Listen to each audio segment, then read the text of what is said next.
Thank you for your continued support of the Chapel Street Players while we do our streaming season. Coming up next, a live radio play version of the holiday favorite Miracle on 34th Street.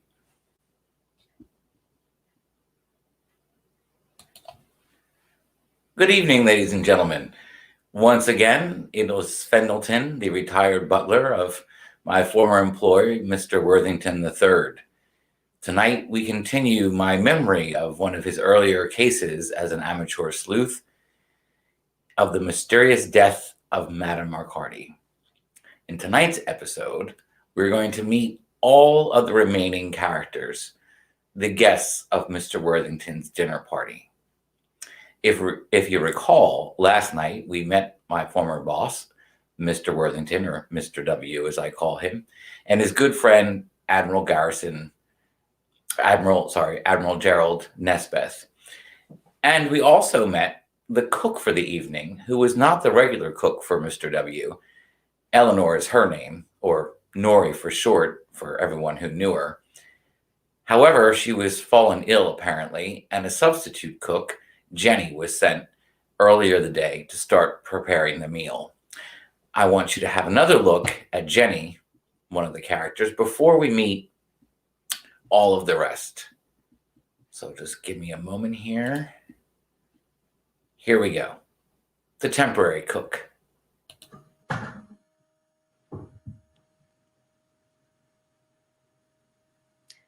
You wanted to see me, Mr. Worthington? Is something wrong? No, not at all. I wanted you to meet one of my guests. Admiral Gerald Nesbeth. Genevieve Belfour. But just call me Jenny. Everyone does. Well, Jenny, I look forward to your dinner. But tell me, how is dear Nori doing? Nori? Your exceptionally skilled mentor. I trusted she taught you well. No worries, Jenny. The good Admiral here is very fond of Eleanor's cooking. Oh, yes, of course. Eleanor, Nori, yes. I'm sure she'll be fine. I should get back to the kitchen. It was a pleasure meeting you, Admiral. I hope I don't disappoint. Please, call me Gerald. I'm sure dinner will be delightful. Are you a professional chef? This isn't an interview. What? I can't get to know the staff? I am a full-time chef when I can get the work, but in between jobs, I enjoy the outdoors, fresh air outside of the kitchen, little skiing, hiking, and the like. Capital. Again, Jenny, should you need any assistance, please just ask Fendleton. Very good, sir. She's years younger than Nori. Do you think the dinner will be any good? For once, try not to be so cynical.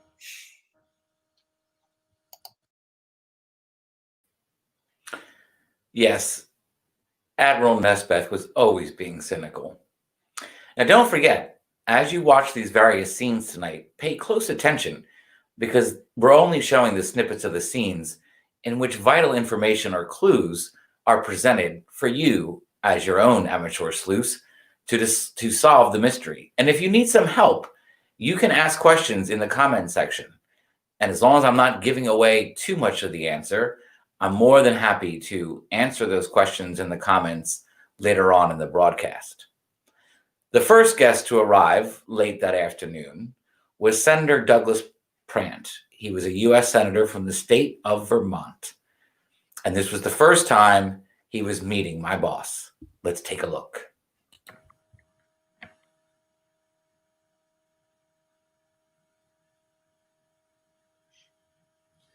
Well, Senator, would you like a drink? A martini, Cosmo, Manhattan? Please call me Douglas. I want to enjoy a dinner party and not as a politician. Here, here. A Manhattan, please. Fendleton. I'll have one as well, Fendleton. I am sure you might be wondering why I invited you to dinner. I have heard of your legendary dinner parties, so I'm honored at the invitation. But is there a particular reason for the honor? I have read a great deal about you, and I am pleased at some of the bills you have endorsed and their positive impacts on Vermont. I appreciate your positions. Forgive me for being so bold, but what do my positions in Vermont have to do with a New Yorker? Oh, a New Yorker with land holdings in most of the continental United States. I see. And abroad. Frederick's holdings are rather like a risk board when someone has won. Oh, he exaggerates. Just don't play him in chess. I hope you continue to have great success in Vermont, and I am so sorry your lovely wife couldn't be here as well. Yes, she was very disappointed, but our children come first. With so much traveling we both do, we've made it a practice for one of us to be home with them when we can. Yeah, that's quite a healthy approach to family life. Rare to find a politician of such high moral standards.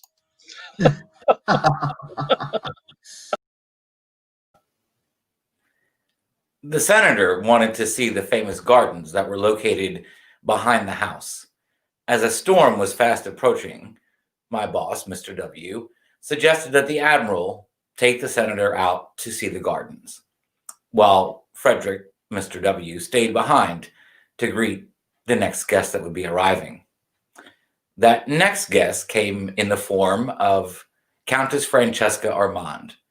She's an American, but she had married into British royalty. The Viscount, her husband, passed away, and you'll learn more about that during the night and throughout the next episodes. She met Frederick alone in the parlor. Let's have a look.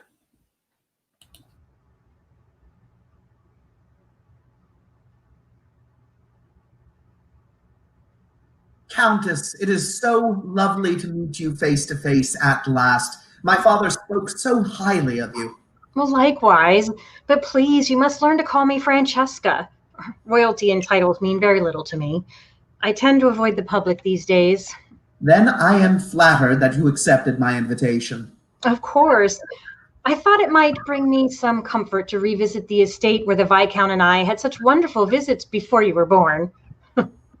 Despite the years that have passed, I understand the grief that lingers when one loses a spouse. Thank you, Frederick. You're as charming as your dear father, who, as you know, was a good friend to the Viscount. And how is your daughter? Oh, she is managing quite well and attending school in Italy. She is becoming quite the fashionista, like her mother. Brava for her. It is good to see you doing so well, and your daughter as well. I'm afraid I still suffer the wounds from the slings and arrows of the Viscount's passing. I am so sorry, Francesca. The newspapers and tabloids were most unkind about the suicide. You mean his murder? Murder? I thought... He may have taken his own life, but he was driven to it, I assure you. Let us talk of more pleasant matters. Yes, but if I could first see my room. The travel has given me a rather dreadful headache. Of course, of course. Fendleton!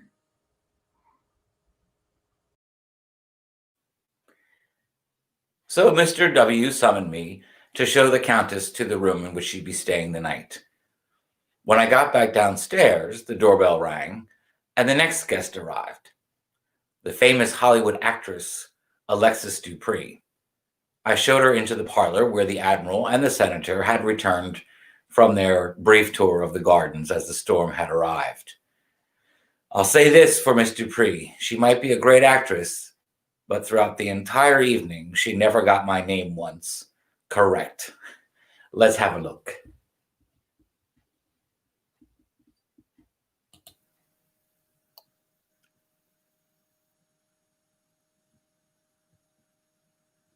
And my good friend, Admiral Gerald Nesbitt. Charmed. Simply charmed. Why, thank you, Gerald. He's liable to chew her arm off. Miss Dupree, can Fendleton make you something to drink? Oh, call me Alexis, dear heart. Fendleton, a Bloody Mary would be divine. Another Manhattan Douglas? Oh, no, thank you. watching your reputation, Senator? Yes. Did you know, gentlemen, that in addition to being a talented film star, that Miss Dupree is now a best-selling author? Oh, please, Freddie, you embarrass me. Frederick. And I didn't mean to embarrass you. I found your story fascinating. What is it called? I was left, and now I'm right. Good heavens. It sounds like traffic directions. Oh, Gerald, please. Oh, that's all right, Freddie. I thought it was funny. Critics have said worse. What's it about?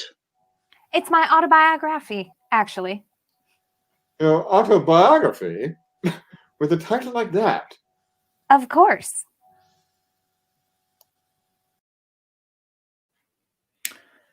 But luckily, before our famous actress could go on with the tale of her autobiography, as she called it, the moment was saved by the arrival of the final guest for the night, the entertainment, as it were, and eventually the corpse, the mysterious Madame Marcardi. I brought her to the parlor, but before I could make the formal introduction, Mr. W took over. Let's have a look. Francesca, are you all right? Allow me, Fendleton, and please check on dinner. My dear guests, I am sorry to interrupt your conversation, but I want to introduce the last guest for tonight's dinner, who will no doubt entertain us all. Our special appetizer, so to speak, is none other than the famous psychic, Madame Marcardi. It seems you just beat the storm. Well, of course I did, Mr. Worthington III. I could sense it coming and planned my arrival. Oh, how clever. Appetizer? Yes, my friend. Madame Marcardi will be telling our fortunes before dinner. Sounds exciting. But what does that have to do with appetizers? Oh, do stop thinking about your stomach. Jenny has promised an assortment of hors d'oeuvres for us while the madam works her magic. It is not magic, Mr. Worthington III. It is my gift, eh? My apologies. Is something wrong, my dear girl? No, no. I'm sorry. I feel I've seen you somewhere before. Perhaps on the television, Johnny Carson? Oh, what was I thinking? I was so excited to introduce you to the others. I need to introduce them. There's no need for introductions. I already know all of your guests. I have seen them before I even entered into your house. Oh, well, of course.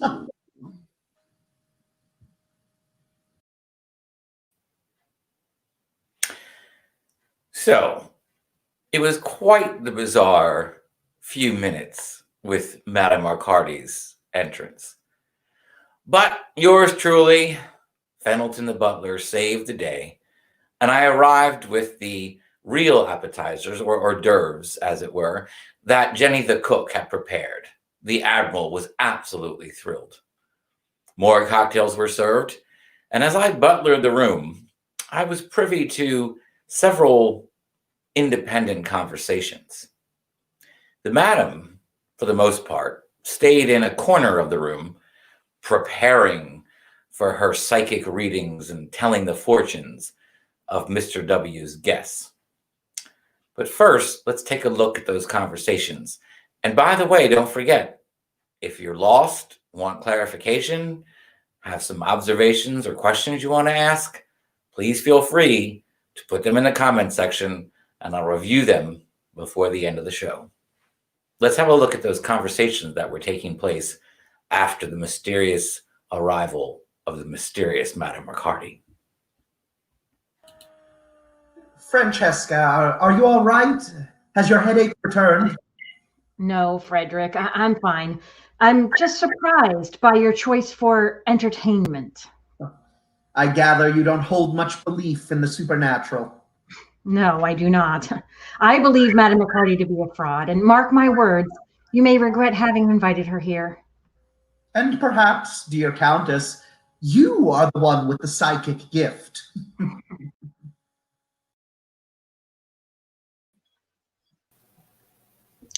A psychic. What do you make of that? What? Do you believe in all this psychic medium stuff? Oh, well, I played one once, and in my research, I was impressed with those that I met. Was she one? Maybe that's it. What is it? Why, something about her seems so familiar.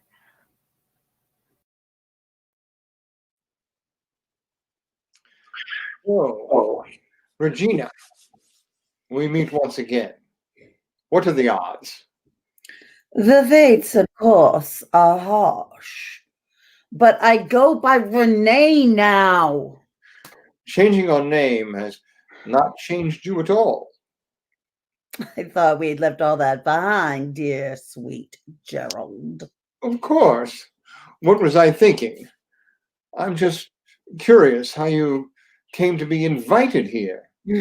Mr. Worthington III attended a show I was doing while visiting his daughter Carrie at school. Her name is Christy. Powers a little weak this evening? Maybe it's best I leave. Don't be ridiculous.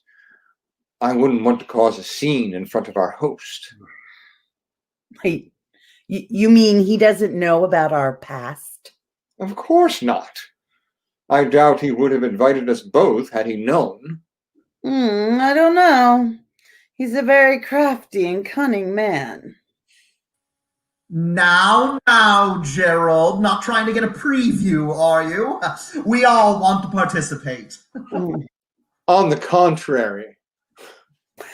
Yes, why don't you all gather around and take a seat and let us begin.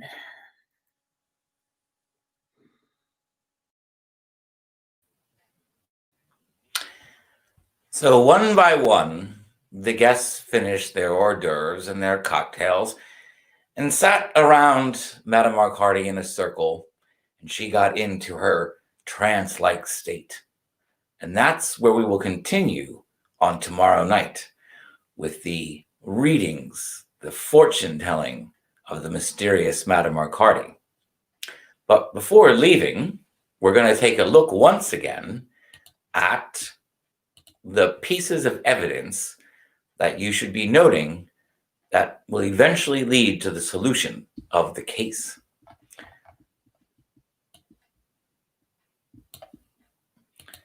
First of all, the madam was found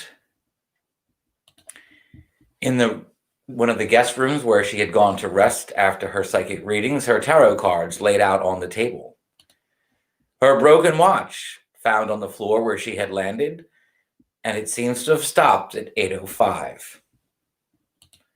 One of the tarot cards had the letter W written in the madam's blood.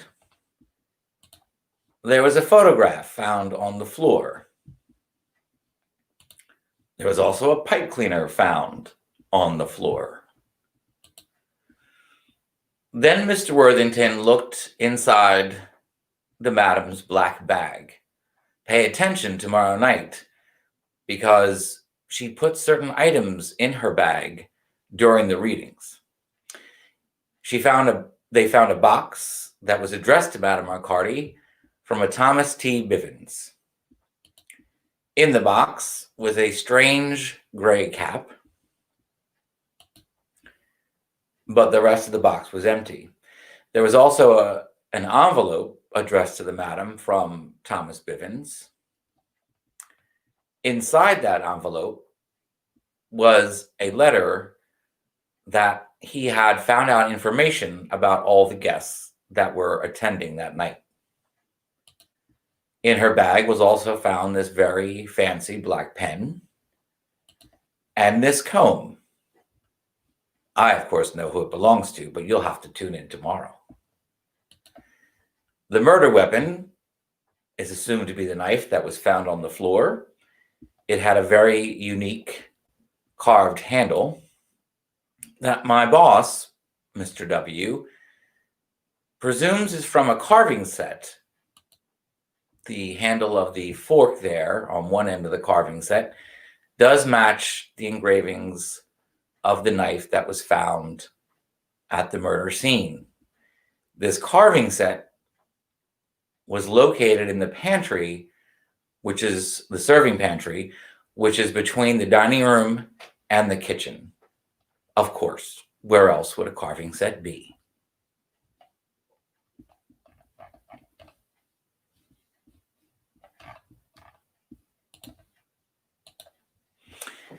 So that is the evidence and the suspects thus far.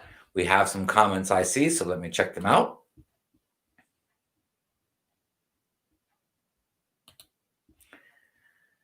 Why didn't Gerald tell them he knew Madame Marcardi? Well, that's a very good question, and I'm not sure I can tell you the answer. Perhaps how he knows Madame Marcardi was embarrassing to him, so he chose not to tell his good friend. Or perhaps there's a darker secret. I believe that more will be revealed in our future episodes that may answer that question for you. Why did Madame Marcardi change her name from Regina to Renee? Another very good question. I am not sure on the answer. I mean, perhaps many celebrities change their names because they don't like their original name and they want a fancier, more catchy name to show to the public. So I'm not quite sure why she changed her name. However, very astute observation that she has or goes by two names. So the Admiral referred to her as Regina, and she refers to herself currently as Renee Marcardi. So it's a great observation because it ties into a clue or a piece of evidence that is yet to, well, it was already shown to you. I'm trying not to give too much away. It was already shown to you. And I believe in a scene, there was something read, meaning not the color red, but that was read aloud by my boss that had the word Regina in it. I believe it was the back of the picture that I showed you a few minutes ago. Let us see if there's any more comments.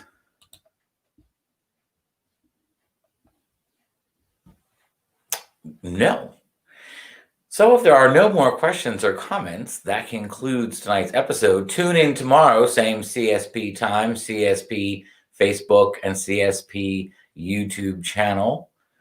But don't go away. Stay tuned for the closing credits. I want to thank the actors who participated in the episode and a very special announcement coming from the Chapel Street Players. Stay tuned and have a great night.